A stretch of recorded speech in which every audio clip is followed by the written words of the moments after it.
This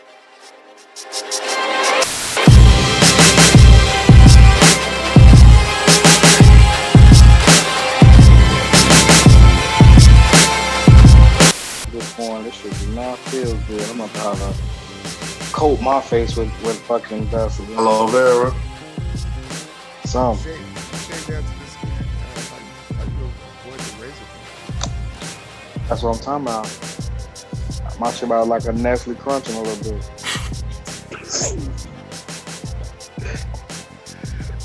Tough times, man. Welcome to another episode of Books and Beyond Mail Book Club.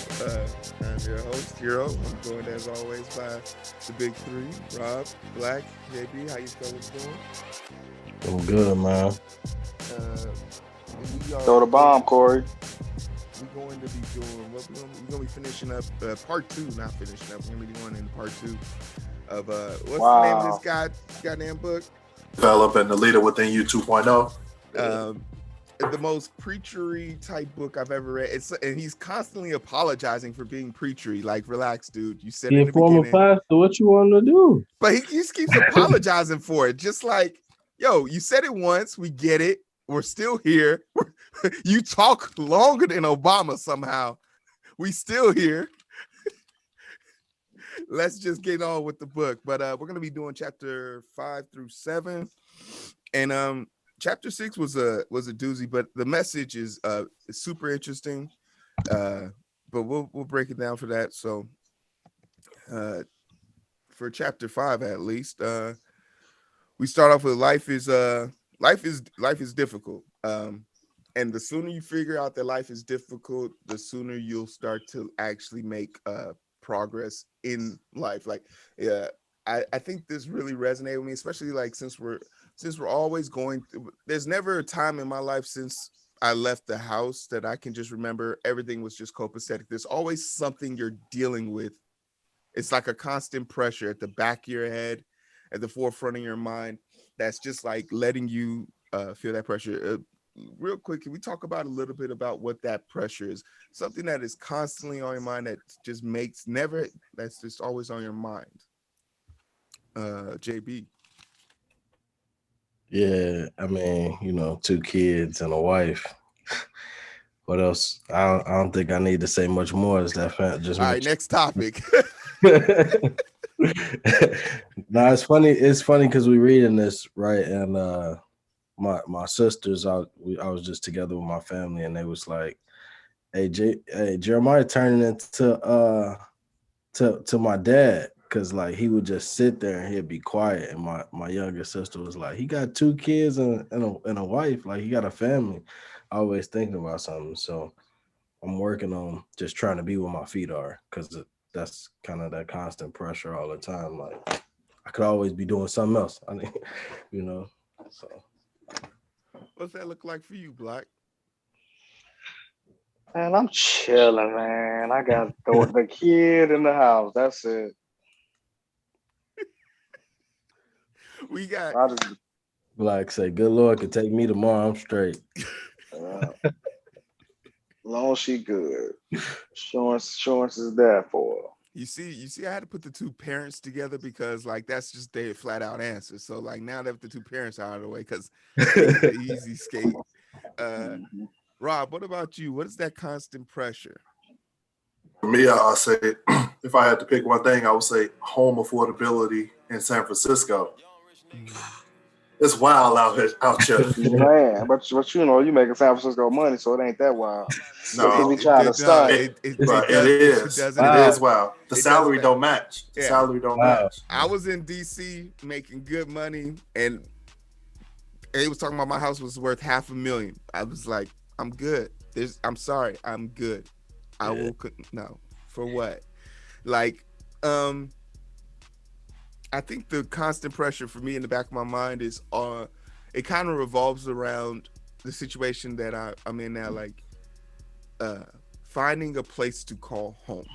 Like we're finding my community, like Nishan got my community. Like it's amazing what you can do with this, Zoom and stuff, and how you connect with people. And the pandemic has really put it into perspective for me that, you can make connections with people all over the world, but like to have a community, I think more than ever, I've been looking to find a physical community outside the realm, and I think it might have been brought upon by the pandemic, but like, you know, once again, the thing about this whole life is difficult is every year it seems to be something new. Every day it seems to be something new, and just our ability to adapt and deal with it, and then also put building blocks towards getting towards the ultimate goal for us, right? So figuring those out in those steps, but the thing that makes it easy for us to do this is our ability to like the pragmatic problem solver. It talks a lot about in leadership about how a leader isn't someone who's well spoken. It isn't somebody that's debonair, charming. It's a problem solver, and it's somebody that everyone can turn to. It's almost the easiest form of problem solving because you don't have to have a degree or anything like that. You just have to have the ability to fix the problem at hand. I don't know, but that kind of sat with me. Did that sit with anyone else? It wasn't for me. It wasn't just the ability to solve problems, but also like not solving everybody else's problems for them, and teaching them to solve problems. But yeah, I mean, you can notice it with a lot of people. People just sit around and complain about this and that, what's going on. Like, we all got something we could complain about. Like, so you might as well just figure it out. Like he said, once you make the decision, like once you decide to say life is hard, life is difficult, then life get easier, and that's true because you stop seeing all the problems all the time. Anybody Rob, else I want to throw think in you was there? on mute, bro. Rob, I think you was on mute. No, I think one thing that I like that he talked about, he was like, as a leader, there's always going to be problems that you have to solve, right? Thinking that, oh, I can be a leader without problems, you're not really a leader. Man, that is a hell of a deception right there. Like, Mm-hmm. no matter how prepared you are, like it doesn't matter. Like you have to constantly keep that. And I always and like now I'm going into my like third leadership role. And the first two were sort of like slow train accidents, but like now that I have certain skill sets that I've seen in practice, especially for my industry, because in healthcare, people literally have licenses to say that they are good at their job. So how do you tell someone who's good at their job on paper that you really fucking up? Like, how do you find ways to engage them and keep them like going all the time? And I think like putting your feet where the people were was another thing that really resonated with me, because part of solving that problem is being there to witness it in real time. Like, I think one of my things I always say to my employees is just I'm going to try and embolden you with the confidence that I am here working with you at all times. Like, as you're doing this task and someone's giving you grief or I want you to work as if, no, Hero's back behind me. He got my back saying, hey, relax. My person's working here, okay? Like, I want you to work like that. So, like, I always love it whenever I'm in a room with a patient or one of my staffers, and they're I just need going through the bullets. motions, and all of a sudden they're like, yo, I need this, I need that, and I'm already on their backhand like, yo, here it is, what's up, what else you need? Because it's that constant reminder, like, I'm not here babysitting you, I'm actually here to support you. Putting your feet where the problem is a great start, and I think need to do that more often. Some of the best leadership forms of leadership I've seen were always those in-person leaderships. It wasn't like phone calls or mentorship conversations. It was like, yo, I'm about to be at this charity event, you want to come with me? I'm doing nothing on a Saturday, I was just sitting on my ass, so yeah, let's do that. Talk a little bit about what it means to put your feet where the problem are. Black, do you have anything on that? You saying like being where the being? You saying putting your feet where the problem is? Mm-hmm. Go to the next person. I'm gonna come back. I need some time to think. The honesty in Black is why he's a great leader. What about you, JB? I mean, if I'm answering that question, it's I think it does two things. It builds credibility Cause like nobody hates a person more that tell you like how to solve something, don't know like what you dealing with at all. Yeah.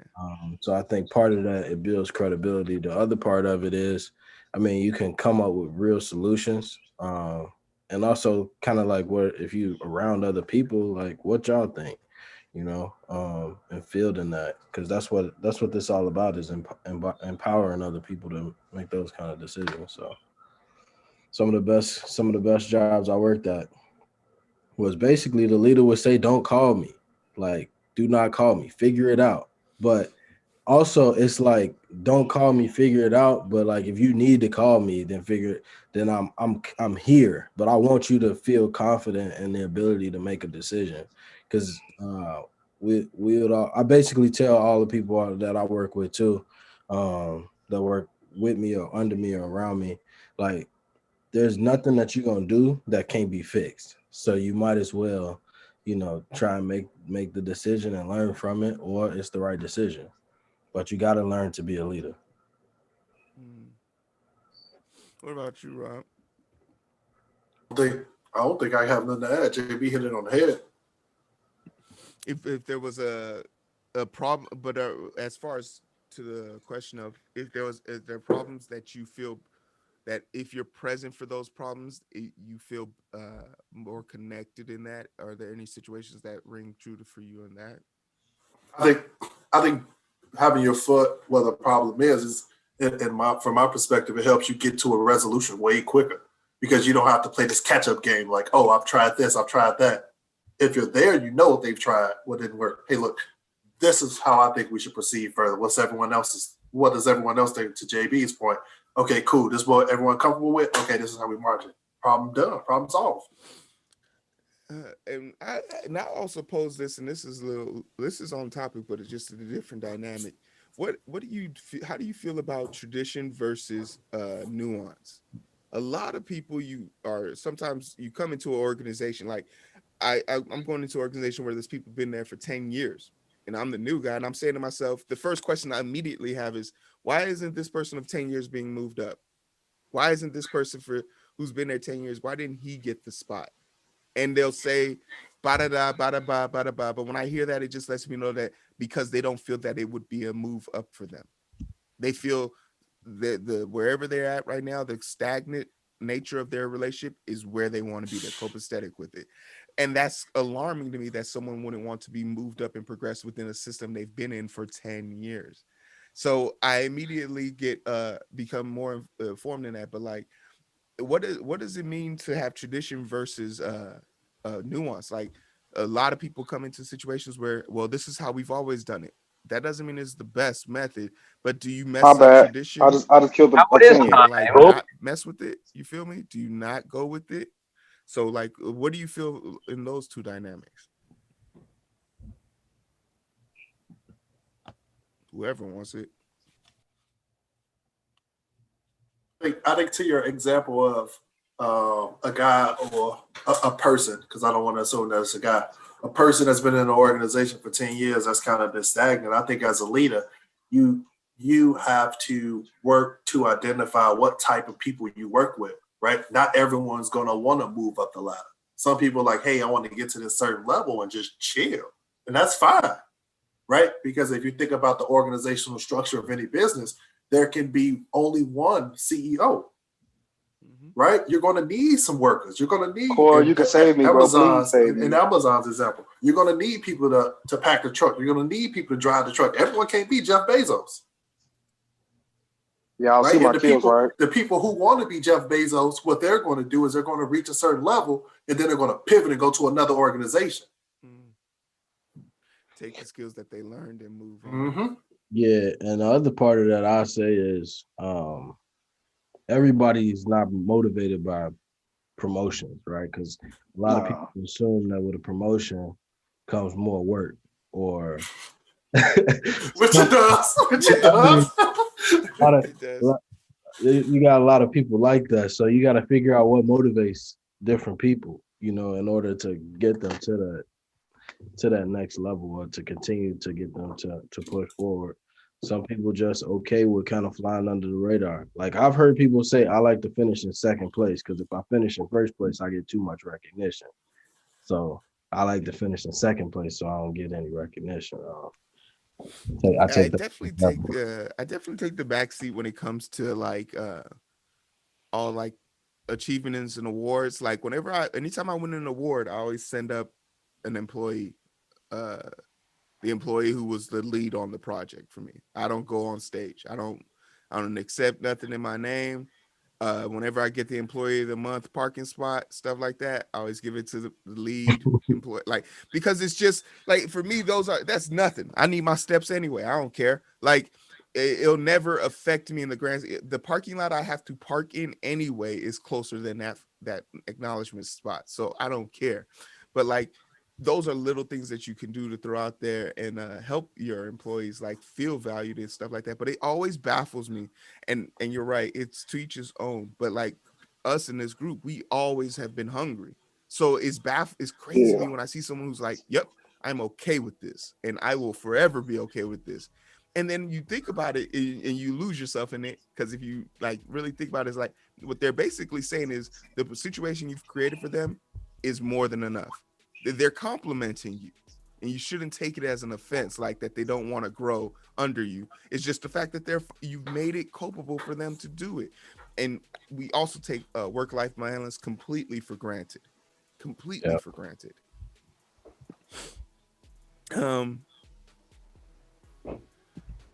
painting a clear picture of what your problems are. This is a thing that I'm still working on.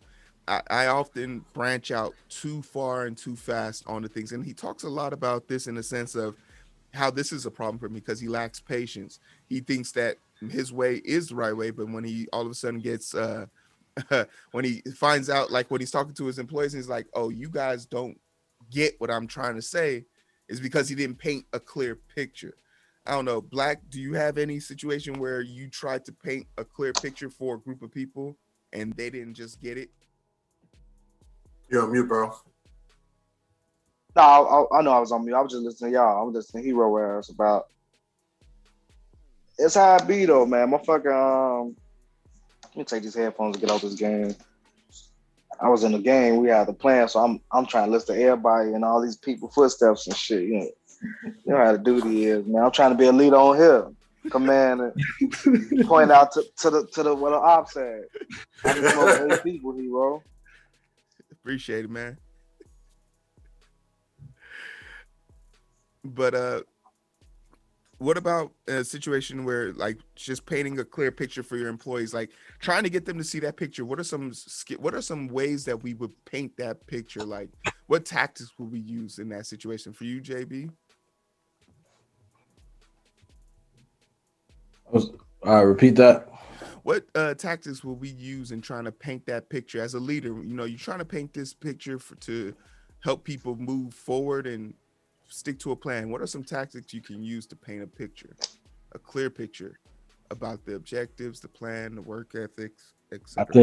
I think it's all about being able to take the big picture and break it down into small goals and small wins for them, because usually, I ain't gonna say 100% of the time, but usually when you got people that work up under you, they don't see the big picture. Like they don't know enough of the picture to even see a big picture. So you got to be able to dial it back to them so they can see just enough. You know, how can they be successful in each of their days or weeks or whatever.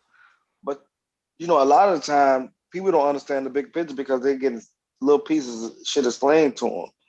What I like to do with motherfuckers is what you know the least, I'm gonna put you with somebody who know it the best, so that way you get to learn it from the perspective of the best motherfuckers. So that's like we got mechanics who apprentices, but they not teamed with nobody, so they'll never be able to become a real mechanic because we only put them on projects and shit they know how to do, and that's stupid.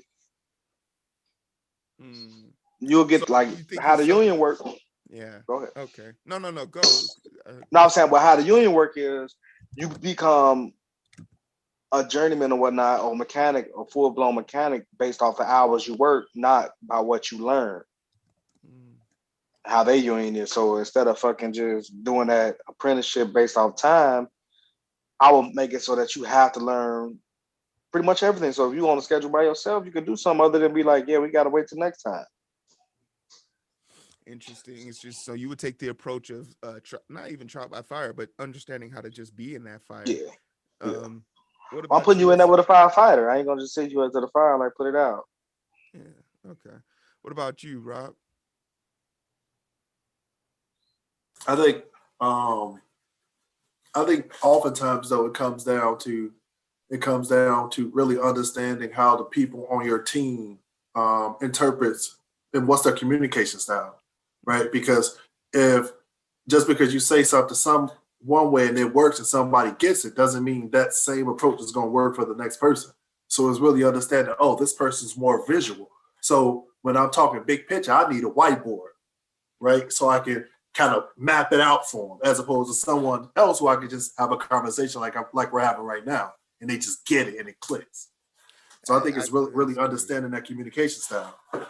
No, that's super great, because I'm working on this right now because I'll be doing my first interviews for a position I want to hire for, and I'm literally sitting here talking to this person, and I can tell that they're anxious, they're distracted by their own answers, like they're trying their best not to fail by being presentable.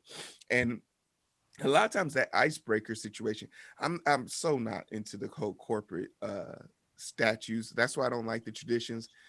I think my questions need to be more unorthodox.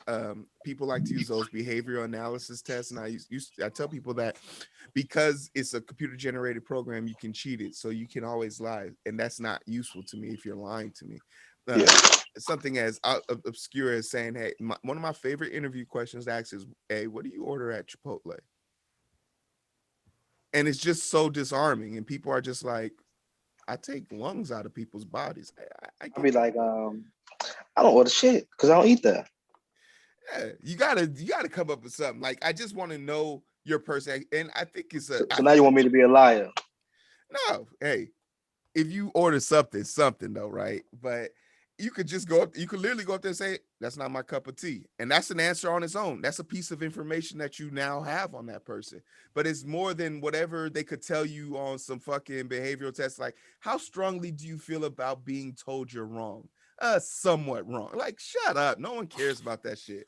Like, I just want to always try to develop that skill and get better with that. You know the way that they know if you're lying or not, when you basically ask them, like, strongly agree or strongly disagree. That's how they know you lying, when you only doing it that way. It's basically saying how they want you to feel about it. So they get that understanding about you anyway. You gonna do what you gotta do to get done with the shit. So that also explains something about you. It depends on the industry you're in, but for like healthcare, you can't have any in between questions. Either you strongly agree or strongly disagree, because you're not allowed to be indecisive in the healthcare industry. You have to be decisive.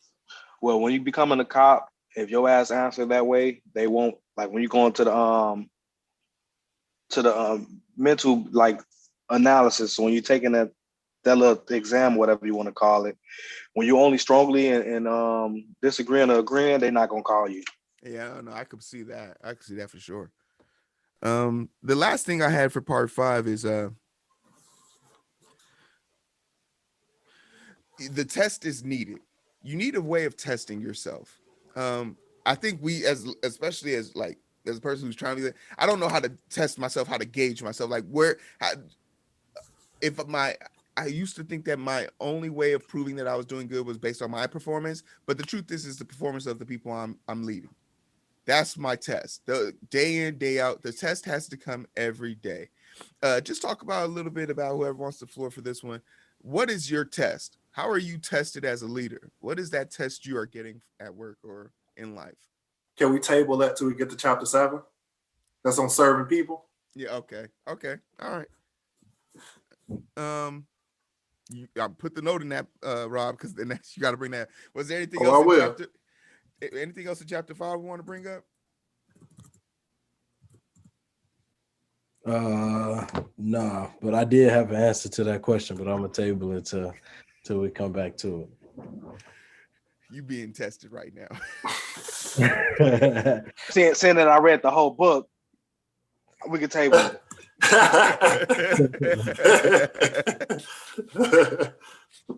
All right, then let's push to chapter 6. Chapter 6 had a lot going on, and it talks about attitude. And this shit right here, it rings out to me. I remember my first few days trying to be in the healthcare and trying to be the approachable black person, the black person who's going to represent all of our people and show that we're not all gangsters and all of this stuff.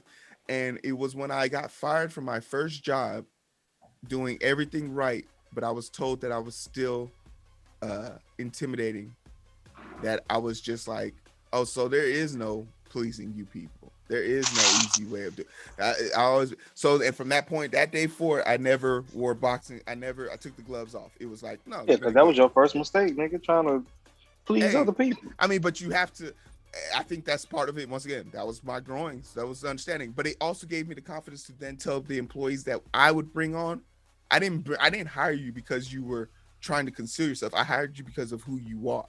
So I need you to be who you are and stand in your confidence and represent and do the things that I need you to do. So it became a tactic that I use now to enjoy. And a lot of people play that conservative card, and it's like, but it's a form of attitude, it's a form of people approaching me. It's the way that people will see me. And I want them to see me as this, hey, he's got locks and he can also save my life. Anytime I see a kid on the street now that has locks, I need to be able to equivocate that to Heero. Like, damn, I was pearl clutching when he was walking past me, but Heero has locks. So yeah, you're going to feel every pieces, but you also going to hear me play Linkin Park, blasting through my headphones, walking through the ER. And I'm gonna be wearing my do-rag and J's as I walk through the ER. So you're gonna feel every piece. Hey, but that's why I was cool with you when I met you when you were in high school, because you weren't listening to hip hop. You were actually listening to rock music. I mean, shoot, you play the role. Like, I don't even think it's a role anymore. But often in life, we try so hard to put up this mask for society that when we get home, we have to spend time just getting back to who we are, because we spend so much time pretending who we not. Like, it's crazy when you think about how, like, when you get home, you got to completely take off all your clothes, shower, sit down, and eat a meal before you've adjusted to be home. And then in 6 hours, your ass gonna be back in that mask. It's crazy what you think about, and that's no way to live life. So chapter 6 talks a lot about attitudes. We could jump right into the first one, which is the best teachers and the best students. What does that mean? The best teachers and the best students. That was a situation he brought up where the principal said that he lied and said that these were the 6 best kids and you were the 6 best teachers. And at the end of the semester, they showed that they had the highest marks and these students did the best. And the teachers were like, of course, they were the best students, and you picked us out of the best teacher. And the principal then revealed that all of us, y'all was basic as fuck. But it's about your even the attitude. teachers and the students. That was hilarious. Yeah, like all y'all are like basic. that. Well, he didn't tell the students that they were the best students. He just told the teachers that he chose the best students, and he also chose the teachers that he chose the best teachers. Yeah. So he made them feel like they was better. So the students were who they were, and they was coming in as students, like students should come in, just trying to learn. Mm-hmm. There's no students don't really know that they're better students than other students until y'all start comparing them. The grades is what tell them that they're better than the other students. If you never really grade the kids and you just do the teaching them, nobody will know how smart they are. As a person who's gone, unless they answering questions wrong. No, I'm saying they answer the questions wrong, and then you show them. You pull them to the side and show them how to do it. Nobody ever know what you talk to them about.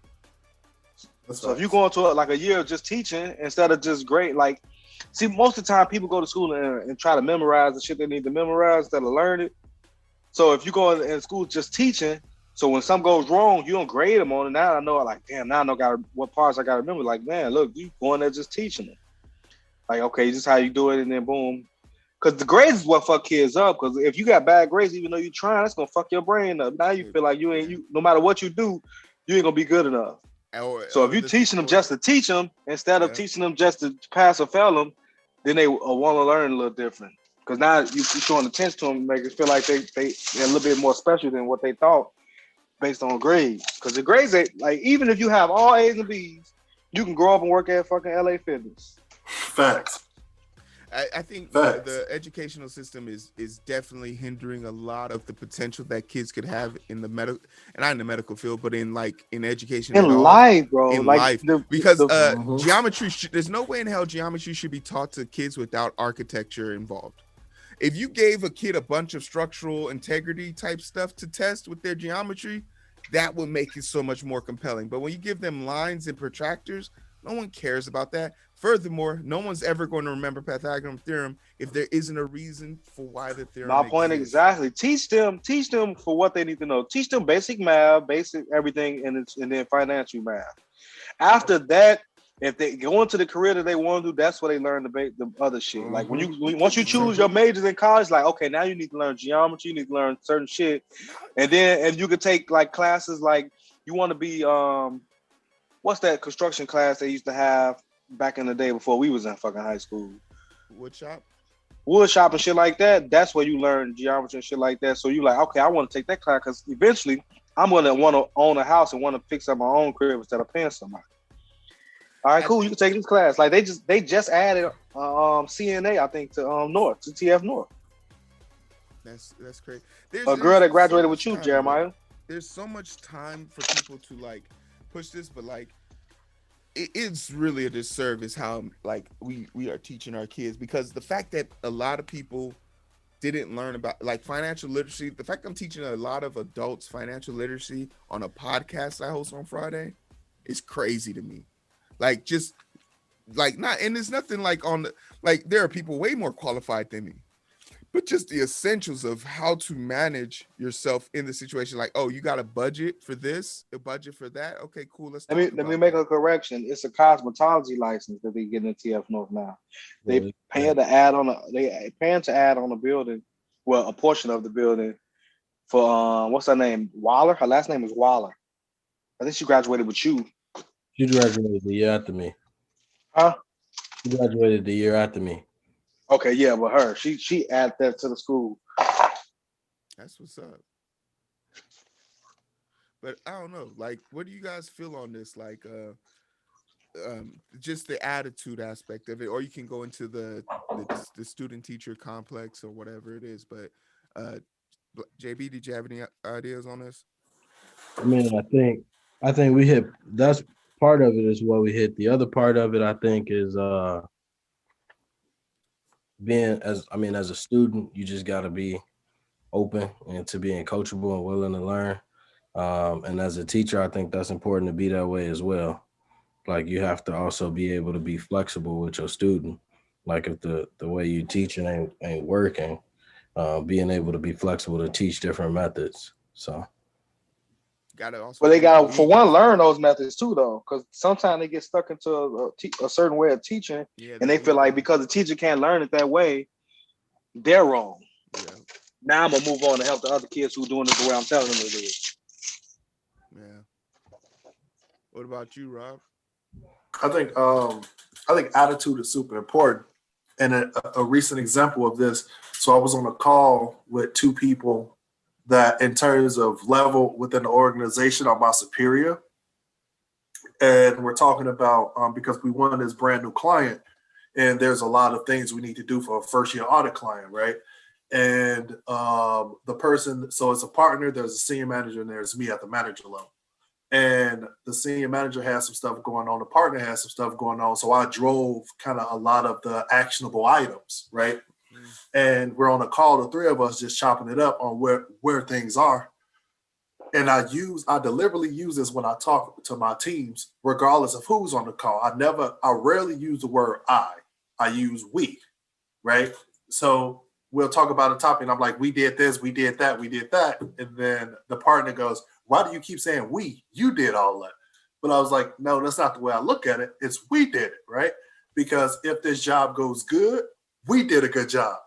If this job goes bad, you may say I did a bad job, but it's we did a bad job. So whatever happens, it's a we thing. Man, accountability also needs to be a huge playing factor. He talks about that a lot in the first chapters, accountability, but we often lose ourselves in trying to take accountability. You have to understand, to be a leader, you have to be able to stand in your, not only stand in that presence for the W's, but stand there. And it bothers me when leaders or self-proclaimed leaders, and I'm thinking of the Jeff Bezos, the the Facebook dude Zuckerberg. They're self-professed leaders. They had a great idea that took off for them, and they built this industry and structure, but they've now lost sight of what it means to be a leader. They're just more of a they're the best at creating capital and revenue for their company for sure. I would definitely see them in that, but as far as being a leader, I would never want to work under them in the sense of what it means to be a leader. But maybe that's just the anti-capitalism in me speaking. Um,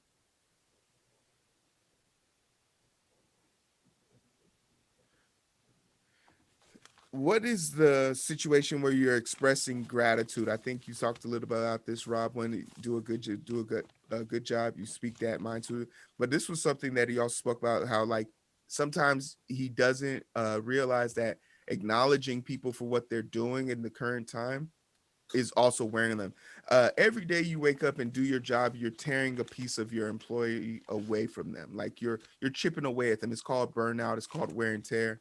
But it's the little things, the gratitude tokens, the things that are to, and we know this in football, JB. We used to get stickers back on in the day on our North helmets to acknowledge what task we've completed, whether it was we completed our run test, we completed a strength task. Ohio State does something similar with the leaves. That's why they have all the leaves. It's to show that they've accomplished a certain level of things, and it's a form of gratitude. It's also a badge of honor. How do you show gratitude to your employees and or help them feel valued in the company? So I think for me, I really strive to get to understand. Like JB mentions this a lot, right? What are their goals and what drive the people on my team, and I play to those things, right? So one example, I'll give probably two or three. One example, there's a first year on he's actually on two of my three jobs, and he's striving to be a CPA, right? And in order for him to do that, he has to pass a four-part examination as well as an ethics exam after that. So even when there's periods where we're busy, i.e., busy season, right, where it's frowned upon for people to take time for themselves, I still tell them, yo, don't put this on your calendar, but Thursday, Friday, Saturday, Sunday, Monday, you only study.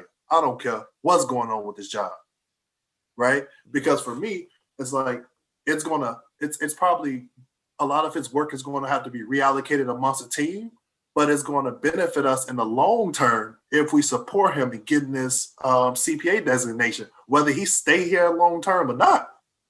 Mm. That's a selfless act right there. That's a selfless act. And then I would say another one, there's a guy on my team, he's probably like a year or two under me, and he focused, right? He's not typical for someone at his level. So it's like for me, I give him all the tips so he can win and he can skip a few levels. So it's like I'm like, he tell me like, man, I really want to rise the ranks fast. I'm like, oh, okay, cool. Let's meet after hours and map out a plan. We map out a plan. He getting early promoted.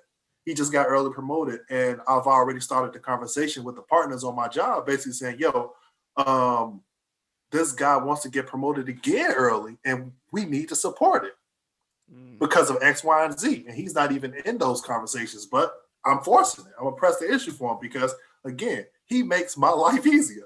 So those people like that, I'm going to go out my way and put my reputation on the line for. How? What about you, JB? Yeah, so if we talking about gratitude, for me it's it when he was talking about it in the book, and he talked about his, what was it, just like this shop worker and then his son saying, coming in and saying, well, this is all you got. And so for me, it's always just, as often as I even think about it, just thinking about how far we've come as a family and just for myself, and I'm always grateful. I think about my grandmother's life, like the shit she been through. I find it very hard for myself to complain about anything. So that's really where I'm at with gratitude, is making sure that I'm always thankful. We talk about how thankful we are, and you know, ain't got shit to complain about. The thing that I bring up when I talk about gratitude, before I go to you, Black, so start thinking of your answer, Black. I've been on point with all that. I was gonna talk about all of that. I'm just waiting. The thing that I bring about with this in particular is early and often and in public. Early and often and in public. It's say it out loud in the sense that you would almost be an unnecessary drug. Hey, thanks for helping me with that. I appreciate it. Like let the room know that I'm acknowledging this person, and let it be a thing to say, I want Heero to acknowledge me in such way. And once again, I go back to the whole simple thing. I know it's a small gesture, but to pick up a 24 case of Dr. Pepper, because I know that's what all the nurses on my staff drink for their lunch break. It's $1.24 on the machine. It cost me $6 to get a case of 24.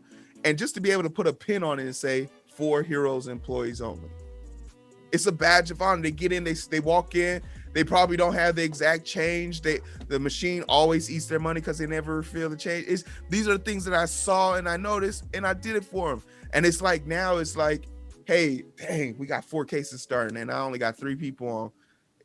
Can anyone help? It's 6 hands go up. I'll do it. And it's like, that's the type of gratitude. Like, you want to hope that people just wake up and want to do their job, but it's amazing that you know they want to do their job because they get to do it with you. Black, what you got? Yo.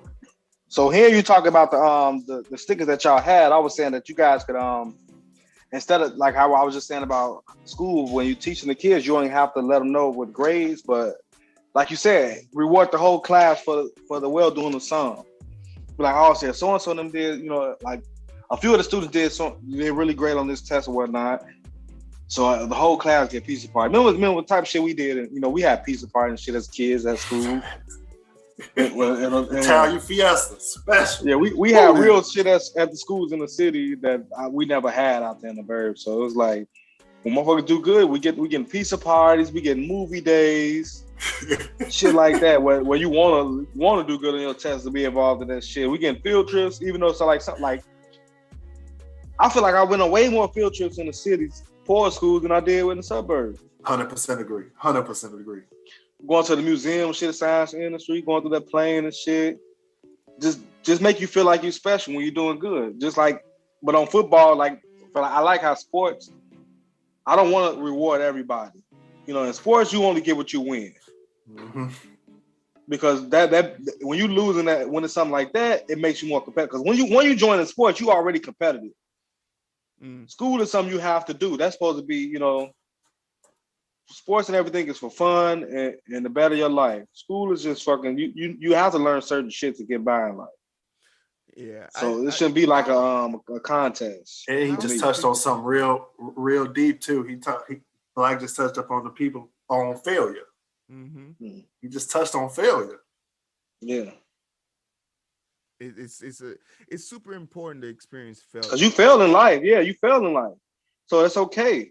Like, you got to teach, like, a lot of people don't like being turned down. They don't like to fail because they never done it before. And now, they never really failed it because everybody get rewarded. So it's like, you need to learn that it's okay to do it.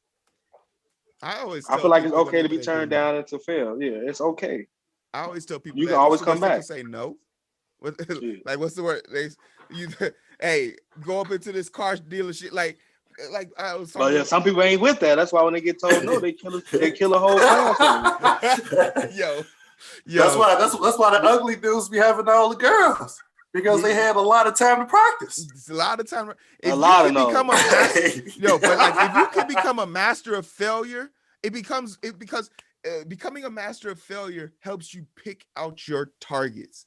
Because when it counts, you have experience. There's a great allegory. I'm like trying to write in my comic book where the dude's ability is chance, and because he can rewind his chance constantly, he takes every action.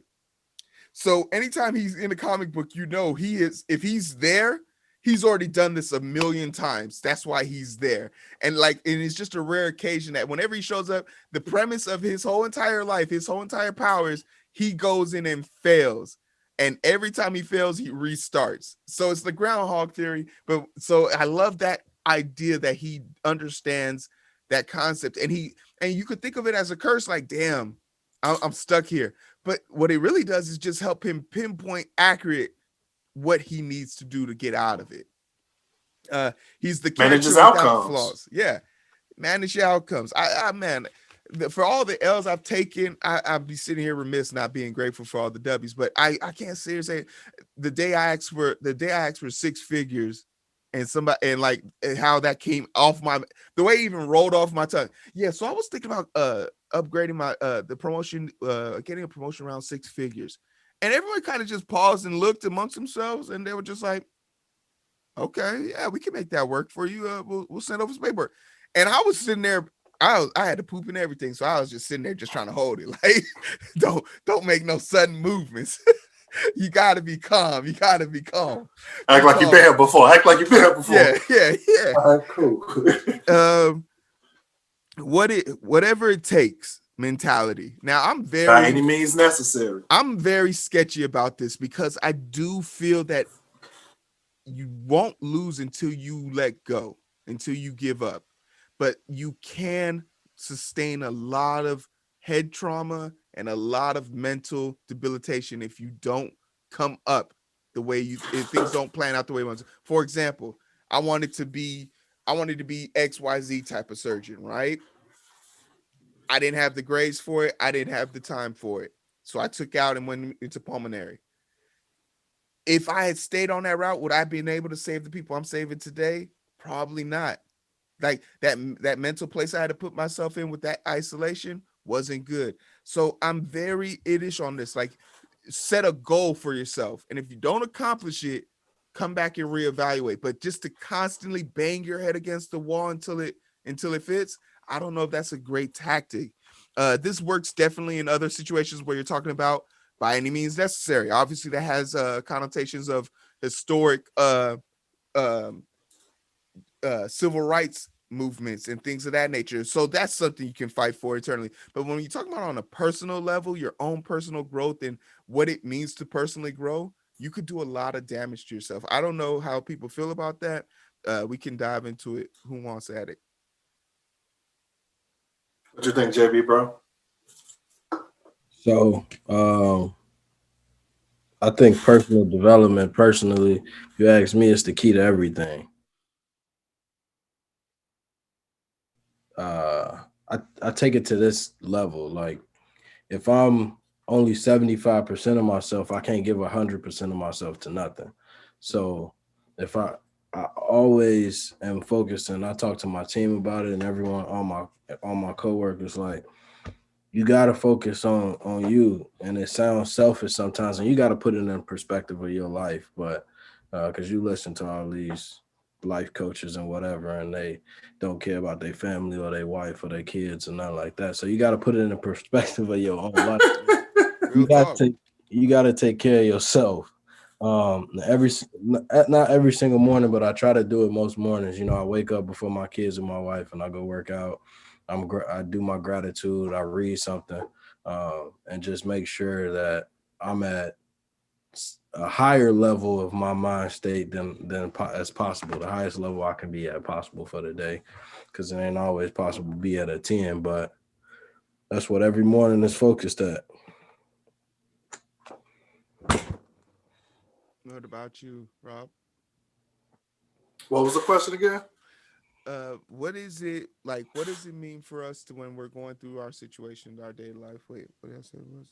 Oh, whatever. What does it take? Like, by any means necessary. Like, what is your process on that? Like, what is your thought process on by any means necessary? Like, do you have a limit? What is your reevaluation process like? I think for me, especially during like peak times, I kind of perform an assessment by myself. Is this actually possible? Right? Because not all things are possible. And what I mean by that, like, if I say, okay, I'm gonna literally learn how to fly. That's not possible, right? So regardless of by any means necessary, I'll never accomplish that. Right? So it's like, okay, if this is possible, I'm gonna get it done. All right. And if it's not possible, it's escalating it early on enough in the process to where everyone's on board with it. I feel like oftentimes people know, like, there's a deadline. It's probably impossible to hit that deadline, and they still strive for it, and they wait until like 2 or 3 days prior to that deadline to say, yeah, we're not going to meet this. It's like, yeah, you probably should have said that a month ago. You knew a month ago. But even if they did say what y'all was gonna want them to not work as hard as they did, well, no, like it was gonna be like when you can't make the deadline. It does do damage when you put those unattainable tasks on your team, and then they fail, and then you have something to say about their failure, like you didn't know that you were setting them up. It's about how you manage that failure. But a lot of times, it's a lot of times that a motherfucker ain't about to get nothing done that you want them to do. But you just need that help too to get to as far as they could. Then you at least, because the job know what's going to happen. Like, it's not like they think they know who they have working for them for the most part. So it ain't like these new ass people that they put the process on. So they got stuff to them that was either hard or not as hard, and then they got it accomplished on time or they didn't. And so they know there's a way to gauge it. It's not like there's a new team that they putting on a whole new thing on top of. Sometimes it is, though. Yeah. Sometimes it is. Sometimes you have new people you don't have that historical background on, and they basically give you their word. And when someone gives you their word, you don't have the historical knowledge. You take their word for face value until you have disconfirming evidence. Mm-hmm. Right? So they've committed to this, and it's like, okay, we can do this, right? And then you're working towards a deadline. Then they say 2 or 3 days before that deadline, yeah, we can't do this. And now you, as a leader, have to go and communicate to external parties. We can't do this, and it's going to be all bad. Yeah. All bad. So I'll back that. Like, when you first take a project, where you think that, like, I'm expecting the worst off back. So I'm always add. Like, if I look at something, I go over it, like, okay, this might need more time than we expect, but we'll try. No promises. I don't know if that don't work in my profession. Yeah, like, how do you say that? Hey, but it depends. Like, okay, let's say y'all the best team though. Y'all got the best team. If y'all can't do it, all right, where you gonna go? So this is what I say. Because it ain't gonna get done nowhere else because we the best. Yeah, I kind of agree with Black on this. Like, a lot of times, you don't really know it's impossible until you put a bar out there that does seem unattainable. So it's all about how you manage those expectations too. It's like, if we don't get there, like you said, I can't come down on you for not getting there. But at the same time, like, I got goals that I know are realistic, and then I got goals that I want to push you. So I'm going to give you the push you goals. I know what the realistic goals are, and I think if I push you, I'm going to get to those goals. But if I tell you, like, this is the line, a lot of people just go to the line. A lot of times, like in Afghan, bro, we had the best platoons. We was getting our jobs done the fastest and the most efficient. Nobody's getting hurt. We're not fucking up. So if my CO pretty much took on every mission. We just get back from a mission. They be like, we need y'all to go out for a month today. We be like, all right, cool. We ain't got clean clothes and shit. We just been gone for a week. He always said yes to whatever motherfucker asked, and we like, what the fuck is wrong with this thing? But if he was to say, like, if the battalion commander know, if he says some shit ain't gonna get done on time, it ain't nobody else you can go to get it done in that time frame, because he know that for a fact that we the best platoon out there. Like, we can get that done by that time. We can try to get it done within a few days after, but in that amount of time, no. But for the most part, we got everything done early. Black has won me over on this, because you're right. Like, and to JB's point, managing the expectation, managing the failure, under promise, over perform. I think that is a true testament to your ability to lead. And this kind of folds into the last part that I have for chapter 6, which would have been failure by erosion. Because you don't make necessary change as a leader, and you stay stagnant. you're literally washing yourself out of rotation because you're not implementing new change. You're not moving with the times. You're stuck in your ways. Just being a flexible leader, so that you don't fail by erosion, just by people chipping away at your old school method.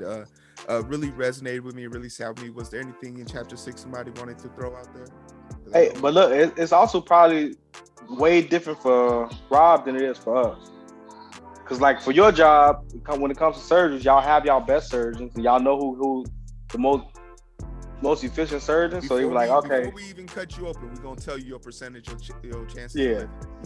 But I'm saying, so like you remember on Doctor Strange, one be like, oh, you got this patient that's so and so, and then the other doctor's like, nah, this can't be done. He about to die. Let's get his organs out of there while he alive. Doctor Strange, I'm like, nah, he good. I can take care of that. Like fuck that. I don't even need the machine. I'm doing. You got people like that in your job, and Jeremiah got it. Go ahead, Jeremiah. You talking about House? Doctor Strange. No, Doctor Strange, bro. He was a surgeon at first. He's a real surgeon. Oh yeah. Okay. I forgot about that part of it. Before Yeah, he was a surgeon before he got hurt. Yeah, him is throwing firecrackers at motherfuckers. Like Doctor Strange. What the hell he talking about? Look, hey, like on another, I can't wait for another movie for him to come out so you can see all his abilities. Yeah, he's bad. Because the nigga cold. He cold. Doctor Strange, yeah. Yeah, that nigga cold. Yeah. But when it comes to Rob shit, it's so many fucking like. It depends on if it's inside company or if it's somebody coming to their company, right? Because y'all have everybody coming to our company, my service line. So everybody coming to the company, but they come to y'all company for a simple reason. They know what they're coming for, right? Because I'm pretty sure y'all ain't giving them no motherfucking deals, ain't no motherfucking coupons. So they know who they coming to. Yeah. It depends on the company. I feel like oftentimes, especially in my profession, the Big Four, they like the big companies, right? Because that brand recognition. You want to say you service Apple. You want to say you service Google. You want to say you service Amazon. So oftentimes with those companies, they know the market wants that brand associated with their name. So they're like, oh, how much you'll charge us? Okay, cool. You said you can give us a 30% discount on that though, right? And it's like, no, not really, but okay. That's crazy. You said you're going to get us done by this date, right? Not really, but we could try. We gonna give it a nah. It was like that. So it was like that when I worked at Enterprise and we had the State Farm accounts. You want all the rental costs, like you want it sent to you, obviously. So Hertz came in. I mean, they filed bankruptcy, but they came in like I was even crunching the numbers. Like y'all can't even afford the rent cost this cheap, but they didn't want to get rid of the State Farm alliance. So I remember that bidding and how it go. State Farm the company set their price. This is what we want to pay. Facts. And it's like, oh, we gonna make it work. We're gonna crunch some. I hate that they tie people's hands behind their back like that. Hey, but that's how you know that Hertz used the in-house accountants. They was cooking them motherfucking numbers up, boy.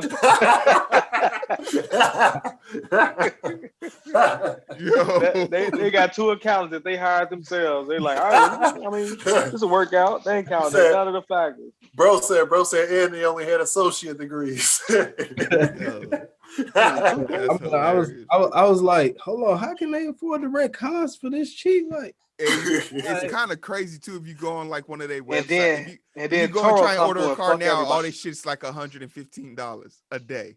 All their shit is $115 a day. It's so crazy. On a pandemic where ain't nobody renting cars, y'all charging too much money. Hey, but that's where Toro come in. Toro fucking everybody up. Cause you can rent a motherfucker personal own car at their crib. You come to their crib, like, let me get your car.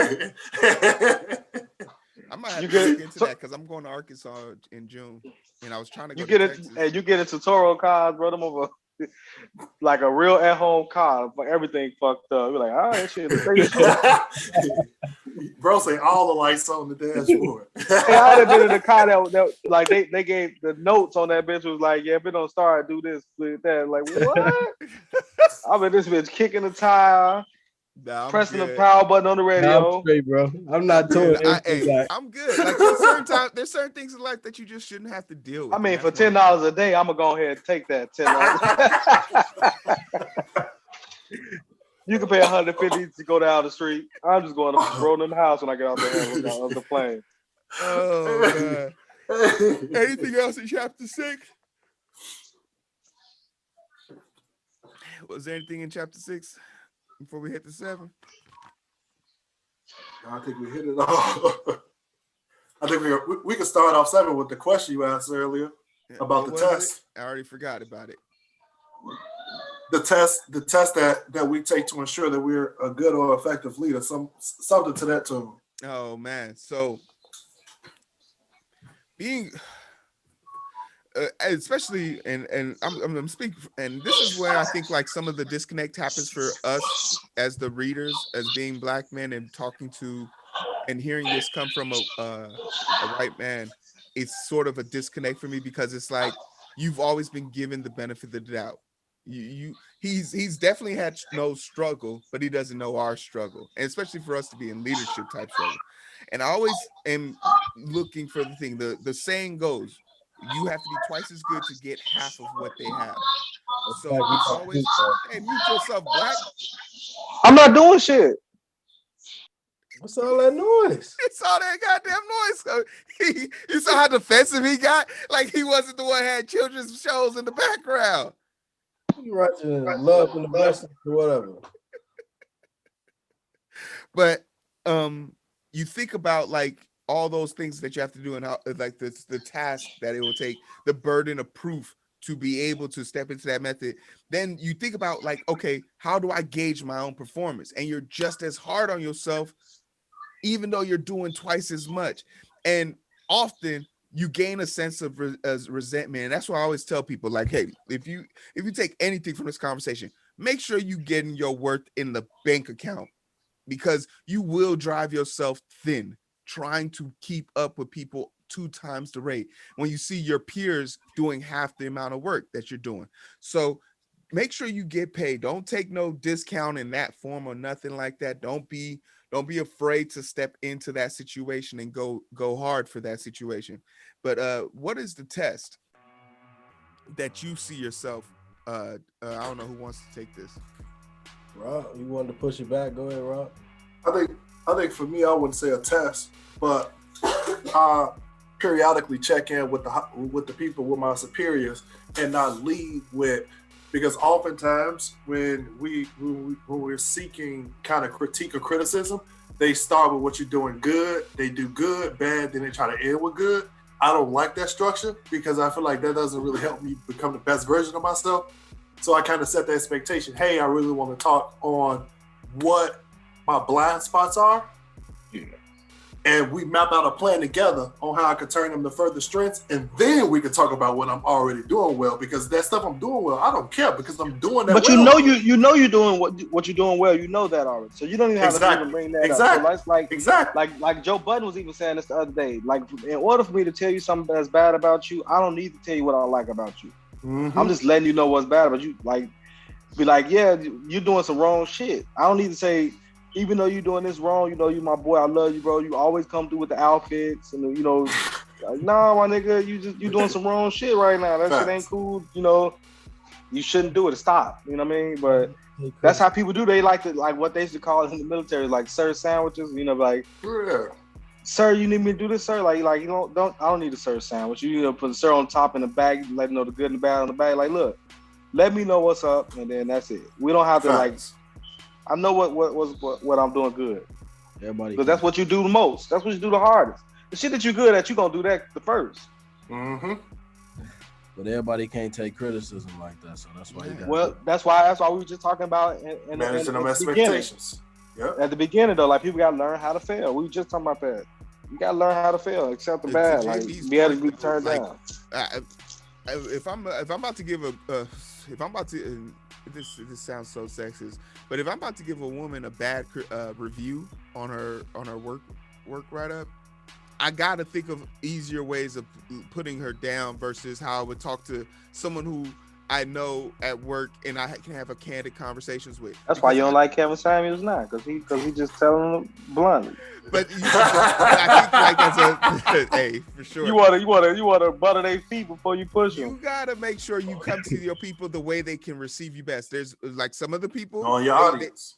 Some of the one of my coworkers, she's 60 plus years old. She's literally my senior by 30 years. She don't want to hear none of that fluff. She wants me to come with what's the percentage of my bonus and what am I getting? And I'm like, this is it. Got any questions? Nope. She says, you got a question for me? I said, 2 things. This is the things I got for you. Can you make it manage? She says, I'll take care of it. And it's done. That's it. 10 minutes. Other people, you got to meet them where they at. And when they start breaking down and start crying, I also have to think about the situation I'm in. I'm a big black guy with a little woman crying in front of me. Now, I could have been as polite as I want to be, but it still doesn't change the optics of the situation. And you also have to take that consideration. You feel me? So I like to think I'm not calling your feelings to say that we are not in therapy. This is work. You are doing the wrong thing. Get to the right thing, or get fired. In my profession, bro, you got to take the hero route. You got to take the hero route. Well, yeah, in most professions now, but nowadays in most professions you do, because like you can complain because we didn't baby and college stuff so long. Now it's expected, and now we don't. We do it this way now because people in the past used to abuse it. You trying to get motherfuckers trying to get me too. So you gotta do. You trying to me too, or sexually harass, or any type of harass you want to call it, race, anything that you can put into the 155 PowerPoints everybody got to watch at all their jobs. Yeah, always. Yeah, you gotta butter everything up. I always ask the people that I work with how you like to be coached. Yeah. And then like most people gonna tell you I like it straight, right? They always tell it. They don't. Me. Always. They say that. I test it out first. That's why I like my union. What's your test for that, JB? Because I'm straight up telling them, motherfucker. It just kind of depends. It kind of depends on the situation, but it's always something that's not that big of a deal. Like it's not that big of a deal, but I just want to see how you respond. Because if you start responding with, pushback and so you don't really like excuses. You don't really like straight feedback. But yeah, like the other day, one of the new guys was like, "Hey, when I first got here, like, so normally I'm nice on the radio. Like when I first got here, bro, all I heard was you motherfucker this, motherfucker that, you stupid motherfucker." I'm like, I don't remember that. But right after he said that, that's all that was going on. What was that? Friday. That's all that was going on Friday, because everybody was just stupid motherfuckers. I'm like, what the fuck? I'm like, Riley, you fucking pointed this out today, because you brought this on these truck jobs today, because everybody just being stupid, bro. Like you got some retarded motherfuckers, man. Like I'm loading like this all day. This is the way I'm loading. So your truck should be just like this, so the load go right in your truck perfectly.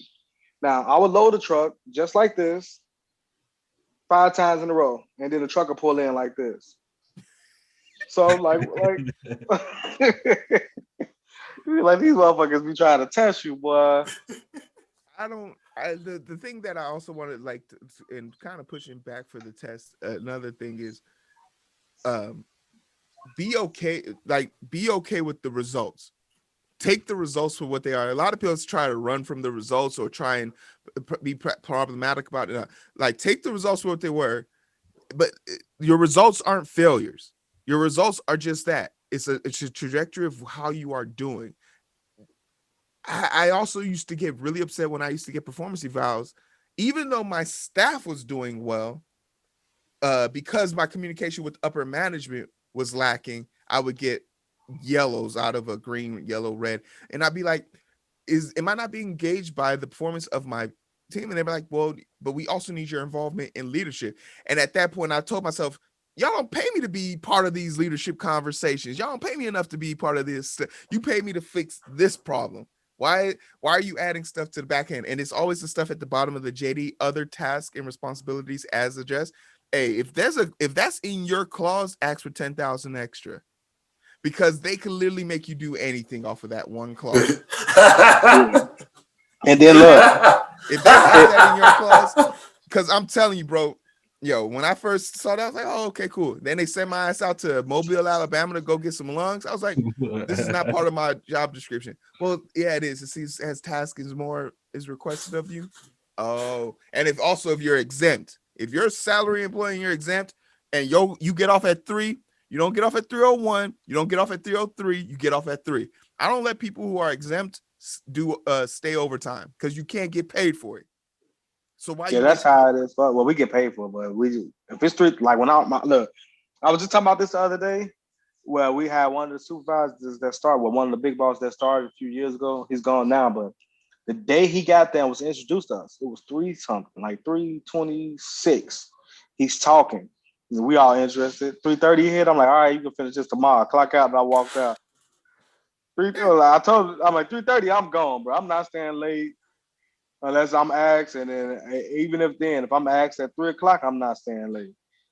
Now, when we talking about how fucking you get those reviews and stuff, like when I first got into the fleet, they started doing reviews, but at that point, the whole base knew me and everybody loved me. And I did my job perfectly fine, but they was like, "We're gonna give you this review." It was like an average and below average review, and they were saying like, "This is how everybody get their first review, so that way it's up. If you start up, it's gonna be expected of you."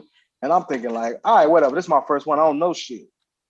Now, these was white people giving the reviews. So I go next door to supply where all the black motherfuckers at. I'm like, oh, they was like, yeah, I heard y'all got y'all what's names done today. I'm like, yeah. They're like, let me see yours. So I give it was a civilian contract. He looks at my shit because he used to be a Marine. He was like, nope. He like, we about to go talk to them about that. Civilian contractor and a fucking first sergeant from a whole nother company grabbed my review and took it up to the CO and went to my platoon commander and shit like that. Was like, no, this is all wrong. Chester does everything, and for the most part, everybody who needs y'all call for him. Mm-hmm. This needs to be changed now. Like, I'm like, oh shit, I ain't know that. And it took some motherfuckers that outside of my platoon to let me know. That's kind of crazy too, because especially like we know that those reviews are tied to currency. So see, my reviews were tied to promotions, and it was like Chester, the best Marine y'all fucking got, hands down. Like nobody's touching him on the operating side, or period. Like everybody, like nigga, when it came to heavy equipment operating, people all around base called for me. They were specifically like, yeah, can I get Chester? I got to a point where I was doing stuff everywhere. Boy, I was getting that they'll have food for me, and then my cousin was fucking in charge of a supply deck. And if I was bored and I didn't want to do no work with everybody else, I'd text him like, call HE, tell him y'all need a loader, request me, and I'll go over there and I'll sleep half the day. It's super important for you to be not even problematic, but like to push the issue. Like if you got to know your JD. If you are doing your JD, not to over status, not to above 1%. If you are meeting the average of your JD, you deserve to get full recommendation for it. Don't like get this twisted sense that you have to be above performance. Like, hey, you didn't help out extra. Well, I'm not paid to do extra. I'm paid to do my job. And in the healthcare industry, that becomes a lot less gray because you can literally equate that to life saving. This is my patient. I'm not here to make you feel comfortable. I'm here to save my patient. And this how I go. Like when I got in trouble while I was in the service, like I fucking caught the gun case right before Afghan. But the judge dropped it, dismissed all the trial, but they was mad. So the first sergeant wanted to stop my promotion for like a year, because that's basically what everybody get. And the CO was like, the CO running shit. So I get in there, first time flipping out, I'm just looking at him. He little dude, he sweat he was tough, bro, jumping all up. Like, you lucky the CO don't want you to, and I barely knew the CO, but he knew of me through everybody else. And all the people like, yeah, I go in his office, like, yeah, I know you're a good Marine, you're one of the best ones we got here. So he like, your restriction is going to be for 3 months. I wasn't even eligible to be promoted until after that 3 months. Like, yeah, you're only gonna be diseligible for 3 months, and then fucking everybody was talking like, how long you got on put on restriction? A year? I'm like, hell no, I got put on restriction 3 months. They was like, that ain't never happened to nobody. And your personality and your skill set precedes you. There's certain people, everybody, we all know people like that, right? Who they're their personality perceives them. Like you're not about to sit here and tell your ace he can't do something, like, because he's your ace for a reason. So I also feel like a big thing for us is building credit, especially as black leaders. Like we got to build up credit in our company. Like, hey, I scratched your back, I covered you, I looked the other way in this situation. I'm here to collect, and you have to let it be known, because like they don't give you the benefit of the doubt enough. They just don't. Like they will gag you for anything they can get. Another thing that I want to talk about in chapter 7 was be the foot washer. He brought this up a lot when he was talking about the scriptures and how Jesus washed his disciples' feet, and what extents do we think we are. So I was just like thinking like of some of the leaders, once again, the Jeff Bezos of the world. Would Jeff Bezos wash one of his floor technicians' feet at one of his? He'll fire if he saw your feet at his motherfucking facility. He mad that they want to union up at his facility, like he ain't making hundreds of billions of dollars. Like, what are you like? Why not? Why not pay people more, do more for them? Like, at a certain extent, bro. If I'm 70+ billion above water, bro, I can never spend this. My kids, grandkids could never spend this, because it's not so much you can buy. What the fuck? You gonna buy a country? Because at this point, like, what you really gonna like? What do you want? It's that level of greed I never hope to understand. I never want to be that greedy. Like I was reading a psychology book in 2017 that they said after paying all your bills for the month, if you turn around and have $1.75 million in your savings, just distributed between your savings and your checking account, that is the pinnacle of wealth in your mindset. Because after you've paid all your bills and you still have that much divided by 2, what more do you need? That was back in 2017. But it's really mind-boggling to me, because like playing in the NFL, and when I got my first check and I signed my first bonus, my nose started bleeding. I ain't never just seen that many fucking zeros in my life. And this was, I mean, we grew up around zeros, so you have like paid attention.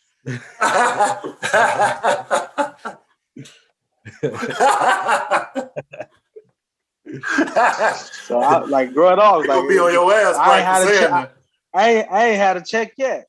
They gonna be on your ass for saying that, Black. Hey, if I had Bezos' money, bro, I'd calculate how much it would cost to live fucking amazingly, for a generation to live amazingly, and then I'll separate that. Like, I'll take that amazing life, put it into the next generation. I'll put it probably to like 5 generations. Then the rest I'll probably fucking start putting into the world to give away. So at that point, I'm helping everybody else out, because I don't need 76 billion. My fucking next generation don't need 74 billion. Even if we all spend 2 billion for the next 10, that's still 20 billion. You still have 50+ billion of nothing to do with. Because what could you do with all that money, bro? That like after you buy a plane, after you buy a fucking island, a boat, a yacht. Yeah, a yacht, and what companies. And so you're making more money on top of the money you have, and even more stuff you buy, it's making you more money. So it's like, and what the fuck? I'm about a Disney cruise, so that way I can just go on the cruise. I ain't got to use my own live on the ocean. I don't know. What do you guys consider yourself to be the type of leader that would be a foot washer then? I think I am. I think with my teams, and I make this very clear, I'm willing to jump in the trenches with them at any given moment. What about you, JB?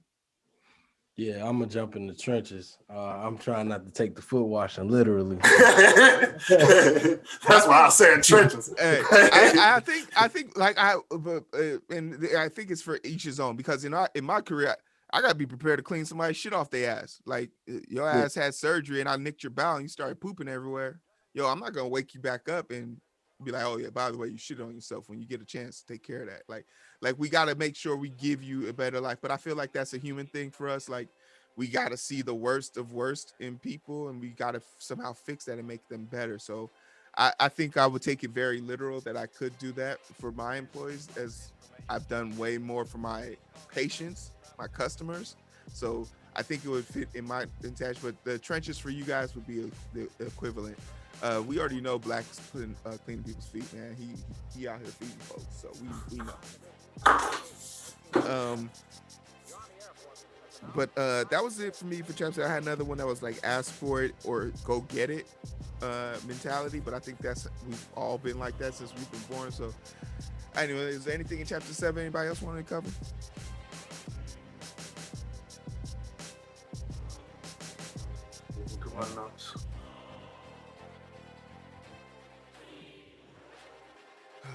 No, I'm all good. So we're gonna finish it out next week. Yeah. So I'm gonna go back through it and then go through from 8 to 10 since we separated. I thought we were just gonna do to 5. I tried and to, then but 5. this dude be talking, man. I tried Yeah. to. This guy be talking. Like women be shopping. Anybody throwing any sponsorships, anything out like that? Fashion Nova be having shirts for like $5, so you know you get just. He say Fashion Nova men's collection. Oh God, boy, they should be on there for like $2, bro. Like, damn, I'm going crazy. In 2 weeks, we're going to be doing that 24-hour live stream for the Endurance Challenge 24. I appreciate it if y'all stop by, donate stuff to the